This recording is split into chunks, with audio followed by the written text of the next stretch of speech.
നാൾക്ക് നാൾ America തകർന്നുകൊണ്ടേയിരിക്കുകയാണ്. ഇപ്പോഴിത് American ഓഹരി വിപണി വലിയ നഷ്ടത്തിൽ കൂപ്പുകുത്തി എന്നുള്ള റിപ്പോർട്ടുകൾ പുറത്തു വരുന്നു. ഇതിൽ 1.56 ട്രില്യൺ ഡോളറാണ് ഓഹരി വിപണിയിൽ നിക്ഷേപകർക്ക് നഷ്ടമായത് എന്നാണ് അറിയാനായിട്ട് സാധിക്കുന്നത്. US പ്രസിഡന്റ് ഡൊണാൾഡ് ട്രംപ് വെള്ളിയാഴ്ച ചൈനയ്ക്ക് 100% അധിക തീരുവ ഏർപ്പെടുത്തുമെന്ന് ഭീഷണിപ്പെടുത്തിയിരുന്നു.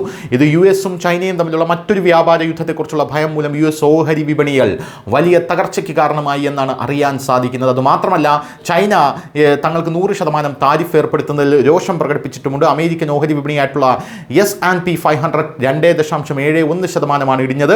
ഒറ്റ ദിവസം കൊണ്ട് നിക്ഷേപകർക്ക് 1.56 ട്രില്യൺ ഡോളറാണ് നഷ്ടമായത്. മറുവശത്ത് റിസ്ക്കുള്ള ആസ്തികൾ എന്നറിയപ്പെടുന്ന പ്രധാന ക്രിപ്റ്റോകളുടെ വില ഒറ്റ ദിവസം കൊണ്ട് $14,000 ഇടിഞ്ഞു എന്നും അറിയാൻ സാധിക്കുന്നു. ബിറ്റ്കോയിൻ വില $1.22 മില്യൺ നിന്ന് $1.08 മില്യൺ കുറഞ്ഞു. ശനിയാഴ്ച വൈകി ബിറ്റ്കോയിൻ്റെ വില $1.12 മില്യൺ ഉയർന്നു എന്നുള്ളത് മറ്റൊരു റിപ്പോർട്ടാണ്.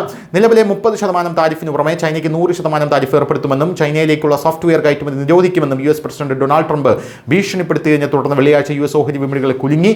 ഡൗ ജോൺസ് ഇൻഡസ്ട്രിയിൽ ശരാശരി 878 പോയിന്റ് അഥവാ 1.9% ഇടിഞ്ഞ് 45,479 S&P 500 2.71 ഇടിഞ്ഞ് 6,552 നാസ്ഡാക്ക് കോമ്പോസിറ്റ് 3.56% ഇടിഞ്ഞ് 22,204 എത്തി എന്നാണ് അറിയാൻ സാധിക്കുന്നത്. ഏപ്രിലിന് ശേഷമുള്ള US ഓഹരി വിപണിയിലെ ഏറ്റവും വലിയ ഒറ്റ ദിവസത്തെ ഇടിവാണ് ഇത് സൂചിപ്പിക്കുന്നത്.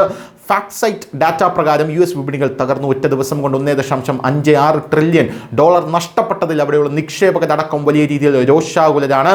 ട്രംപിന്റെ പ്രഖ്യാപനം നിക്ഷേപകരെ ആശങ്ക ഉയർത്തിയിട്ടുണ്ട്.